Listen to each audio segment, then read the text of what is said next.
Okay, so let's see. This is a deck profile that pretty much won the ARG today, and it's probably a couple cards different, but in the general sense, this is pretty much it. And this is your Megazord Turbo. How viable is it really though? Is it that consistent that it can like be taken to a full event? Like, clearly it can, but like, I don't know. Do you think it was just a one-off? I do think the deck pulls off the big Megazord like at a big rate. Some guy mentioned on stream it was 70%, but that number is probably pulled out his ass. Strictly saying going first, obviously it's going to be a lot higher. The fact that this deck can grind through back row, but simply going first, you do have a decently high chance of just basically auto-winning game one, because no one's really going to have Kaijus or general outs to it game one. And obviously it's extremely difficult to out. Like listing of like outs from game ones right now, Cosmo pretty much can't out it, and they can't really stall very well into it either. Since he doesn't target to shuffle, so you can just shuffle in whatever you want. And that's the thing, like, even when you do get it out, and like your opponent does have an out in some shape or form, it's just gonna get like shuffled away. Well, yeah, obviously that depends on the out. Like a Kaiju's the perfect out since. Well, I think America has lightning that outs it. Yeah, but obviously you're just going to shuffle it, so then they have to run 2 Utopias, which is obviously not going to be very common right now. Like, if this deck got popular, that might become more prevalent. And then, like, they can't even Emerald back the out, because this guy doesn't even let you draw, or exactly, add. Yeah. Monarchs can crash into it with Domain, but obviously on their normal summon, like, if they try to enter the battle phase, you're going to shuffle it away.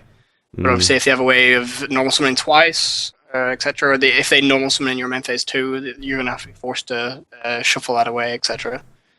But they do have kind of ways to get around it. But obviously, Monarchs have a lot of search and a lot of draw that they're just not going to be able to use. So the chances are they're just going to brick and like even more horribly normal.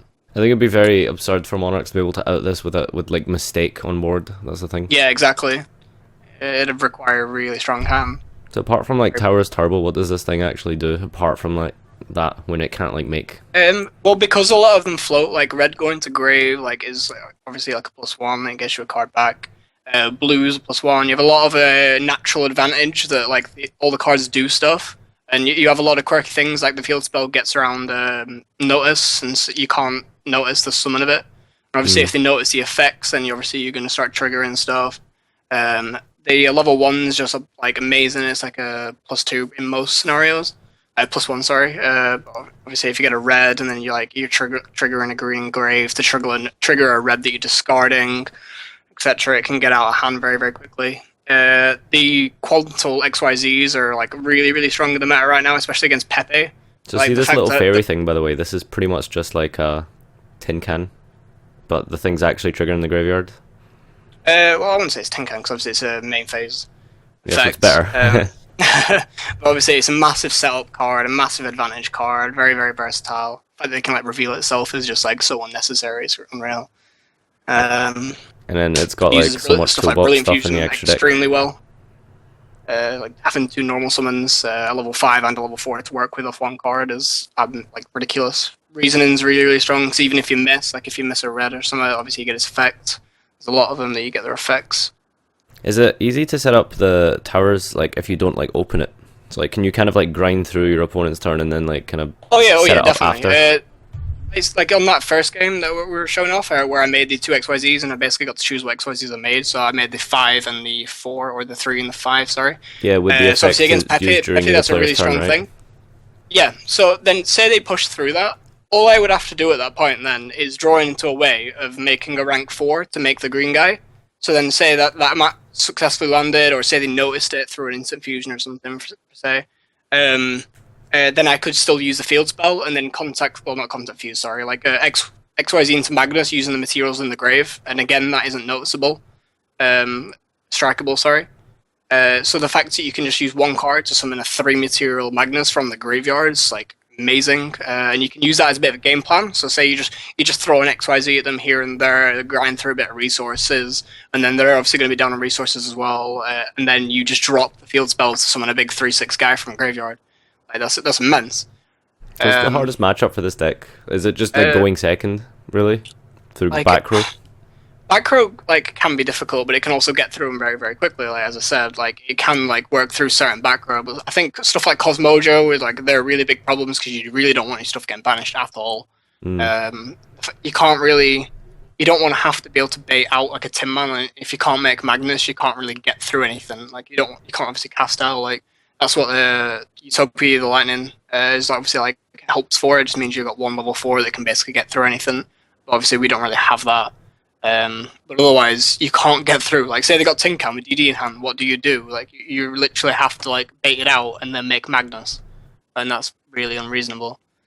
So I'm assuming also the 2 Garnet is just like because you draw so much. I guess you don't want to make your. There's a lot of deck thins, a lot of drawing, and drawing like a Garnet in this deck isn't the end of the world since it's still a level 4 that you can work with, and you don't need the quantums to make the XYZs initially. It just makes obviously it a lot easier. And you can discard it off the field spell, so it's just completely subsidized. Okay, so let's go through this deck really quickly. First of all, so 2 Garnet, a Trick Clown, the Fairy Alphen, basically target super quant monster you control and they all become that level. Lets you overlay really easily, and then you can also reveal 3 super quantas from your graveyard, from your deck. Your opponent randomly adds 1. And they all trigger when they go to graveyard. And then moving on to blue, play 3 when it's normal special summoned. Add any super quant card, so even the field spell from your deck to your hand. And then when it's sent to the graveyard, you can recycle stuff. Green, when it's normal special summoned, you can special another super quant from your hand. If it's sent to the graveyard, you can discard a quant card and draw 1. So typically, like when you reveal it off the alpha, and if you miss it, you can like draw 1 essentially, right? Yeah. And then the red layer, it's kind of known what this does from Monarchs, but especially if you don't control any monsters. And then when you do special it, you can add back a guy from your graveyard, and if it's sent to graveyard, you can special 1 from your graveyard. Brilliant Fusion, checking game, E-Telly. Foolish is just here to trigger red or green typically, or am I right? Well, it's clearly whatever you want. Like it sets up instant fusion, soul charges. Obviously, being able to trigger a graveyard red effect is really clutch sometimes. So you can literally just get you whatever you want. Like you say you have red in hand, you can send whatever you want, and then add it back off the red. So you could send any of the monsters and then special summon the red as a Cyber Dragon, add it back. So instant fusion as well here for Panzer Dragon to overlay into Magna, Liger, or Norden into like just bringing something back in order to. Like, you can bring back, like, most of the time you just Norden, like, a color to use with the field spell, right? Yeah, you just need to have more ways of getting monsters on the boards, and this is pretty much the entire deck's built around. Just getting monsters on the board. So 3 fusion, 3 instant fusion, and then 3 reasoning all do that. Of course, soul charge as well. 3 of the field spell, 3 terraformings, and the upstarts. And the extra deck is 2 Nordens, Seraphonite, Panzer, Castel, Utopia, Volcasaurus, Prime. What's Prime for? Do you ever actually make this? You rank this up and then. Well, you pay yourself down a lot, so it's always live. And it's like it's basically like a second push. Like say you didn't open the Magnus, and you need to be able to like get say through Cosmo's board or any board. You can instant fusion into that and obviously destroy their entire board and then just push through it for that second game. Oh yeah, I remember this thing. It's obviously a ridiculous card. It's always live. I think Magicians made this for a while against Cosmo. Yeah. Yeah, okay. And the 2 of the green dudes, so what it does is once per turn you can Book of Moon a monster, but if it has green as the material, that's the green layer, then you can do it during the player's turn. And how do you reattach with these guys? They all have they all have an effect that lets you attach quantums to them from your hand or field. Are they the same way? What do you mean? Do they reattach in the same manner? I'm just trying to read through it now and find it. Change its face down to fist. This effect can be activated during a player's turn if it has green layer as a material. Once per turn, you can attach 1 super quantum monster from your hand or field to the graveyard as an extreme material. Oh, okay. So for hand or field. I thought it was graveyard as well. That would probably be a bit nuts. Never mind. So they all do that the same way. It's from hand or field. Yeah. Okay, and then Grand Pulse, the blue, level 3, rank 3, pops back row during the player's turn if you have blue, and Magna Liger does the same thing, but it pops monsters. And of course, finally, the boss monster itself. You fuse this with the field spell, and then how many materials do you usually get? Like you usually get 6 materials, right? That's yeah, like it's a 6 is minimum in most scenarios. okay, cool. So with once per turn during the player's main phase, you can detach one and shuffle one card in the field into the deck. So it doesn't target; it can shuffle once per turn by detaching. So you never want to go below 6, I think. And then 4 or more materials, it's unaffected, and 6 or more materials, your opponent can't add cards. That includes upstart, because any form of drawing is included as well. So no Emerald, no upstart, etc., etc., or max. Still draw for turn, though, obviously. Yeah, draw for turn, but that's it. So that's how you have fun with this deck. That's how you play. Thanks for showcasing some of the combos and explaining the deck. There's Tahan's deck list is out that I'll link to you if you want to just quickly go over the differences. So Traps. basically, the main difference is he's running 2 of the field spell and 1 chicken game, as opposed to my 3 and 3. Like obviously the idea is like I want to get to the combo like as soon as possible. I want to maximize the chances of opening Magnus, but I think he's got a different approach, and I think that's quite interesting. Because obviously, like if you've opened the combo in this deck, you pretty much go to 0 cards. Like you just have the Magnus, unless you've opened like fairly strong. But obviously you can make it like on a kind of average hand. But the fact that he's put 4 traps in, and obviously they might be debatably the best traps right now. He's basically saying that, like, okay, I'm not making Magnus this turn, because obviously if he is making Magnus, he can just discard the trap anyway. But if he's not making Magnus, that means he has a bit more cards. He can have a bit more leeway. So then he could say make the rank 3 and the rank 5, and then set some traps. And obviously that's a really strong board to have. So he's basically saying, like, okay, I don't mind not opening Magnus every game, but in them games, I'm expecting that I've drawn a trap, and then I can make kind of a good board anyway. The only downside to this, though, is going second, obviously. Like, you're not going to be able to make Magnus go in second the majority of the time anyway, and obviously playing with traps in your hand is absolutely awful.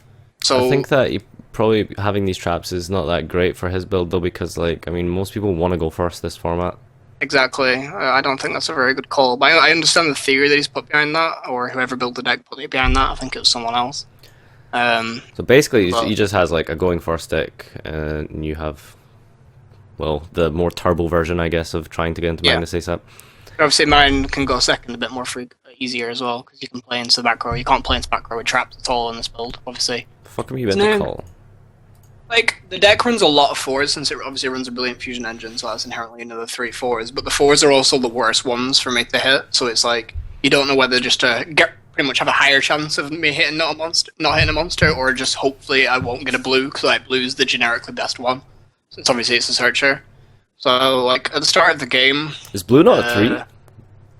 Blue is 3, I'm saying. So, like, me hitting a blue is obviously the best, like, in most scenarios. Oh, okay. So what have you done here? You've drawn for upstart, special red layer, now activate reasoning, so I guess against this deck you just call 4. So we go for 4, see how it goes. Shaking game.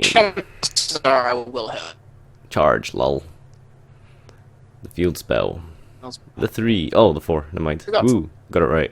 I'll use the effects of green and graveyard. Oh, okay. This card is sent to graveyard, discard 1 super quant card, draw 1. Nice. And blue shuffles the field spell and something into the deck. I don't think it's too bad right now.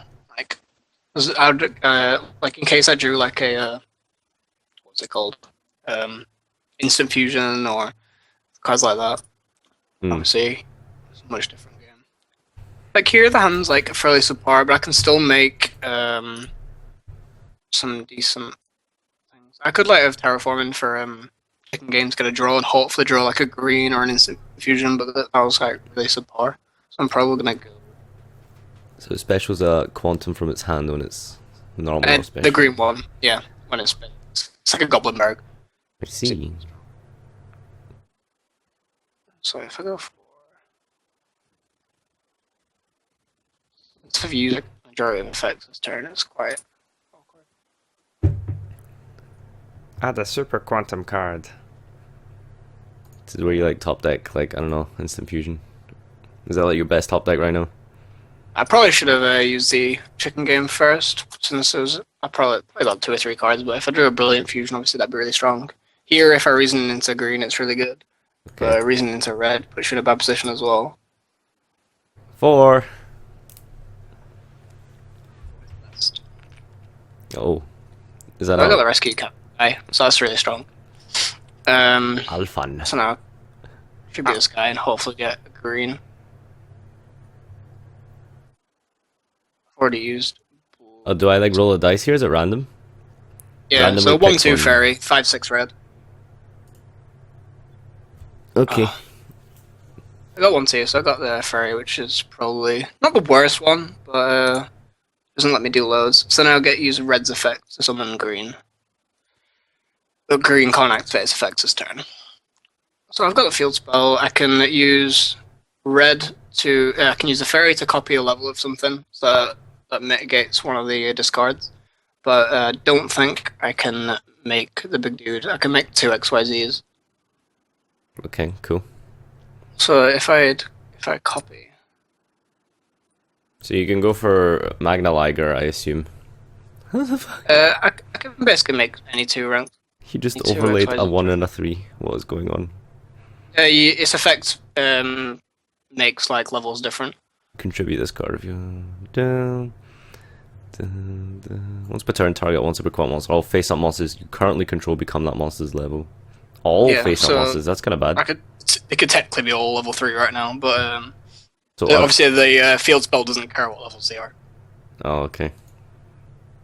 So what level? It's like I've got the red right now. Well, I'd have to activate the field spell because I wouldn't be able to leave a chicken game up. But it's like basically making a call of like what's better, the green XYZ or the red XYZ. It's probably the red in most scenarios. More generic, better. Okay. Liger. Can you not just fuse these into Magnus? No, you need all three different ones. So you need to have red, blue, and green. Red, blue, green. Okay, cool. Fair enough. Let's try another hand. I'm assuming you're gonna go first every time. Mm-hmm. Okay. It's like the deck, like as I said on Facebook, like it doesn't have any specific like, oh, you have these 3 cards and you go open it. Like going first in general, unless you open like really, really strong, you are going to use all of your cards every game to make your big guy, and that's where the deck really, really struggles. Because if you decide to make your game plan to go first every single game, which obviously you don't always have the choice anyway. But if they kaiju your big guy, you get a bunch of little dudes back, and you can still make the Magnus next turn, assuming they don't banish or shuffle any of your guys in, since you can use stuff in the graveyard as well to make him. But when you're in that scenario, it's kind of weak. Because obviously you're just getting your massive guy attributed, and you're ending with no cards, and they could technically make a duel. Sure. So I've drawn Soul Charge. So that's good. Well, that's a good hand. I don't have much set up.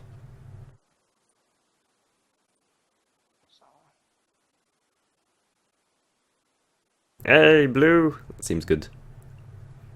So I can summon a red first, just to get on the board, but it seems kind of weak.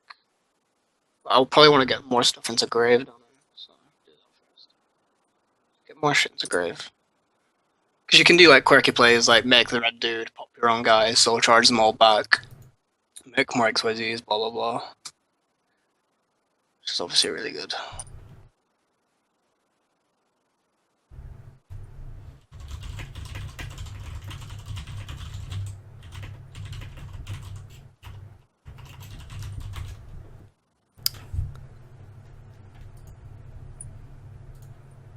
Liger's so good because it's like during the player's turn with red. Yeah, they're all just really decent, good cards, all the quantums. And obviously, the fact that you can just summon a towers out of nowhere without hurting your engine is like amazing. The fact that the field spell is just a generic discards is so strong. It just means you don't care if you draw multiples. You can just run like loads of conflicting cards, and in the end, it won't matter as long as they're all good, powerful cards.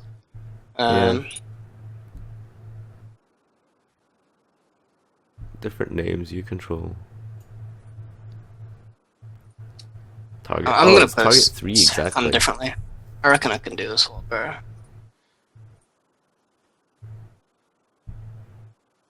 Like I might have to just soul charge for 1.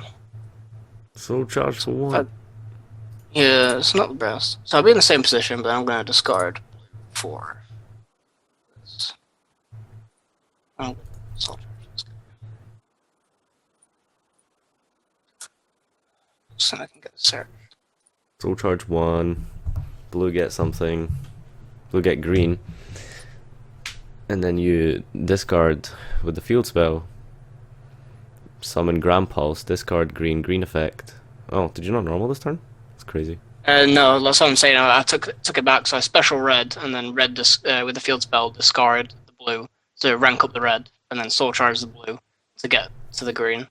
So then it basically just gets me that extra. It gets me the level 3. So then I've got it this time. So you summon Grand Pulse and then make blue. Oh, okay. I don't have anything engraved in this scenario, so it's not. Did you even need Soul Charge?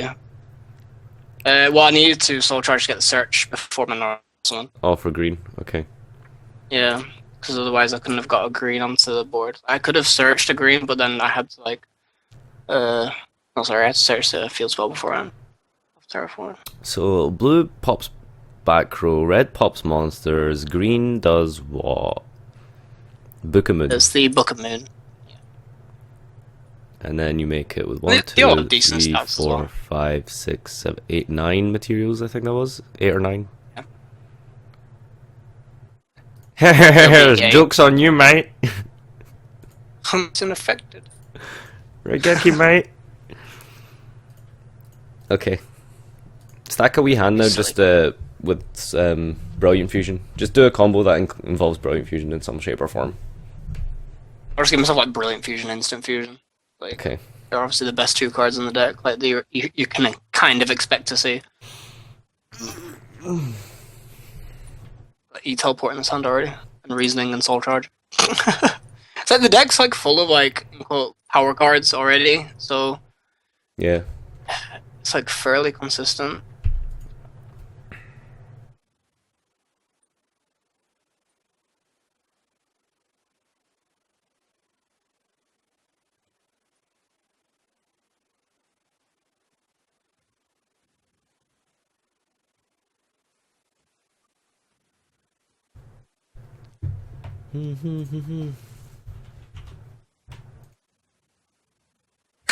I'll give myself like Trick Clown to kind of balance the hand out. Hey. Oh, actually, because you can still send the little guy off. But then you discard the Trick Clown, and it's like, oh, okay, balance. Yeah, exactly. It's a bit more balanced. That's why you can afford to play like double Garnet in this deck, since you have a lot of draw power in deck, and then you do often see multiples of cards. Obviously, you don't want to have a dead Brilliant Fusion if you draw into it. And the fact that you can just discard a Garnet or a Brilliant Fusion off on the field spell is like amazing. So Brilliant Fusion send the fairy. Does he do anything in the grave? Not really, no. But if you summon a red, obviously you get a free add then. Oh, okay.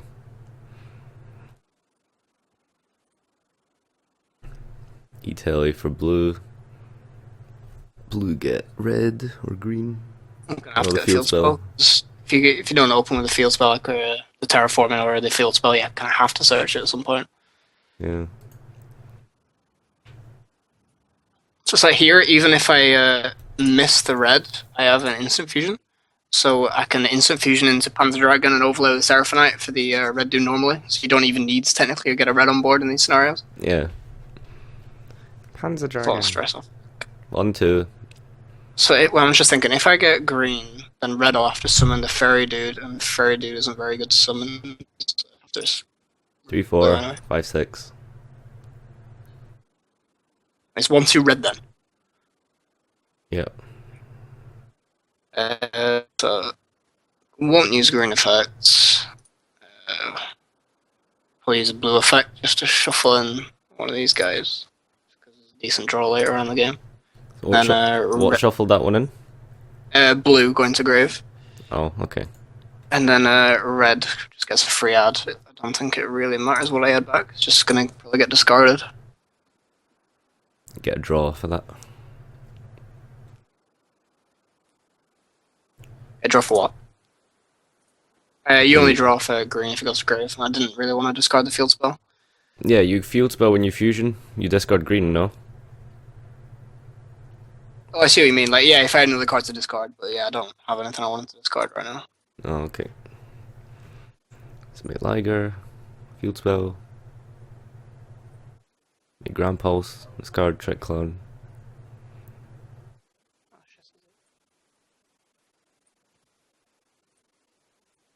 Hey. Instant Fusion. Get blue. So many free cards I've seen. Can you attach? Oh, okay. You have to attach quantum. Oh, okay. There you go. So Brilliant Fusion. And I've still got a green hand, so it actually did matter what I had it back. So like in that perfect scenario, if I had like thought a bit more ahead, I would have added this guy, since obviously he's a better follow up next turn. Since obviously you don't just win by summoning it, you still have to like push through if they don't scoop. So obviously having this in hand is like a really, really strong follow up. Well, there we go. This is 9 materials. 9 material Megazord. Magnus. Alright, well, thanks everyone for watching. This has been your showcasing of the Power Rangers. So